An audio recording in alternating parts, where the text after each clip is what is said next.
Hi, we're doing Enduring Chill by Flannery O'Connor. I'm playing the mom. I'm Rachel, and I'm playing Randall and Morgan. I'm Hannah, and I'm playing Asbury. I'm Brittany, and I'm playing the narrator. I'm Haley, and I'm playing Father Finn. And we Hope hope you you enjoy. I'm Father Finn from Purgatory. He said in a hearty voice. He had a large red face, a stiff brush of gray hair, and was blind in the one eye. But the good eye, blue and clear, was focused sharply on Asbury. There was a grease spot on his vest.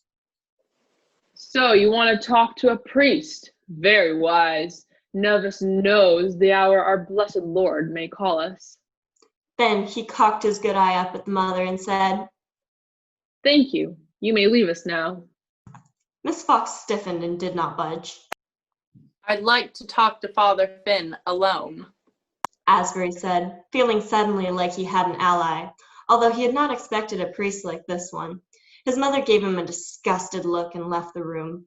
He knew she would not go further than just outside the door. It's so nice to have you come. This place is incredibly dreary. There's no one an intelligent person can talk to. I wonder what you would think of Joyce, Father. The priest lifted his chair and pushed closer. You'll have to shout. Blind in one eye and deaf in one ear. What do you think of Joyce? Joyce? Joyce who? James Joyce. I haven't met him. Now, do you say your morning and night prayers? Joyce was a great writer. You don't, eh? Well, you will never learn to be good unless you pray regularly. You cannot love Jesus unless you speak to him. The myth of the dying God has always fascinated me. Do you have trouble with purity? We all do, but you must pray to the Holy Ghost for it. Mind, heart, and body. Nothing is overcome without prayer. Pray with your family. Do you pray with your family? God forbid. My mother doesn't have time to pray, and my sister is an atheist. A shame. Then you must pray for them. The artist prays by creating. Not enough. If you do not pray daily, you are neglecting your immortal soul. Do you know your catechism? Certainly not. Who made you? Different people believe different things about that. God made you. Who is God? God is an idea created by man. Asbury said, feeling that he was getting in stride, feeling that two could play at this.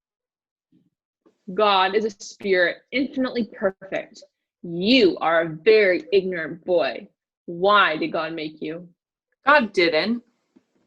God made you to know him, to love him, to serve him in this world, and to be happy with him in the next. If you don't apply yourself to the catechism, how do you expect to know how to save your immortal soul? Asbury saw that he had made a mistake, and it was time to get rid of this old fool. Listen, I'm not a Roman. A poor excuse for not saying your prayers. I'm dying. But you're not dead yet. And how do you expect to get what you don't ask for? God does not send the Holy Ghost to those who don't ask for him. Ask him to send the Holy Ghost. The Holy Ghost? Are you so ignorant you've never heard of the Holy Ghost? Certainly I've heard of the Holy Ghost, and the Holy Ghost is the last thing I'm looking for. And he may be the last thing you get. Do you want your soul to suffer eternal damnation? Do you want to be deprived of God for all eternity? Do you want to suffer the most terrible pain greater than the fire, the pain of loss? Do you want to suffer the pain of loss for all eternity? Asbury moved his arms and legs helplessly, as if he were pinned to the bed by the terrible eye.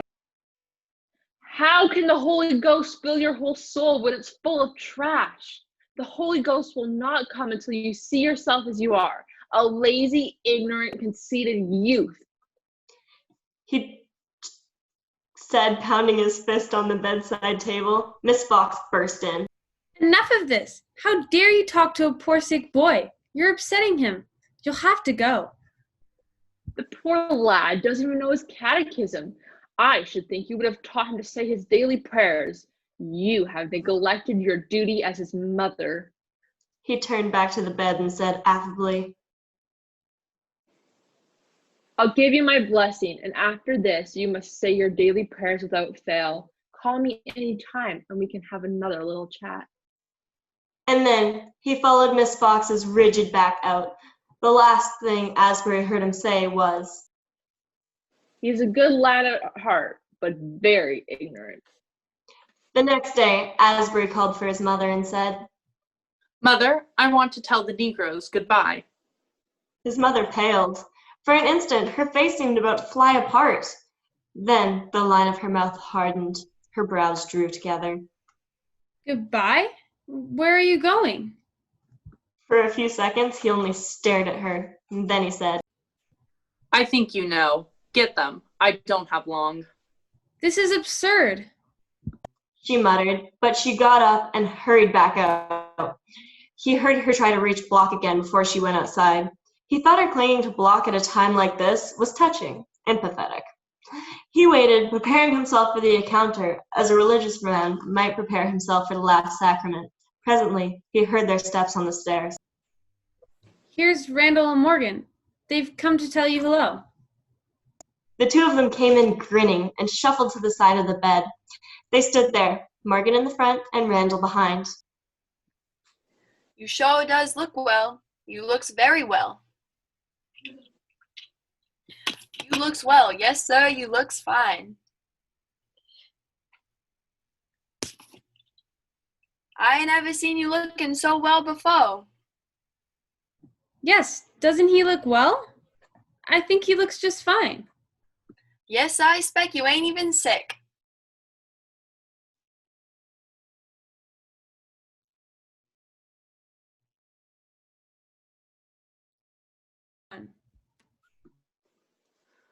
Mother, I'd like to talk to them alone. His mother stiffened. Then she marched out. She walked across the hall and into the room on the other side and sat down.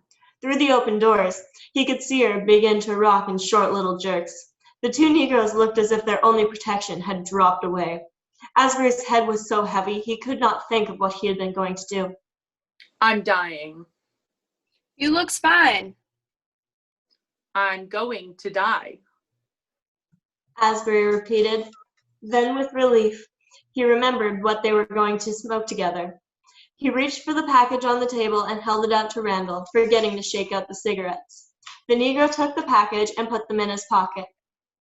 I thank you. I certainly do appreciate it. Asbury stared as if he had forgotten again. After a second, he became aware that the other Negro's face had turned infinitely sad. Then he realized that he was not sad but sullen. He fumbled in the drawer of the table and pulled out an unopened package and thrust it to Morgan. Thanks you, Miss Asbury. You certainly does look well. I'm about to die.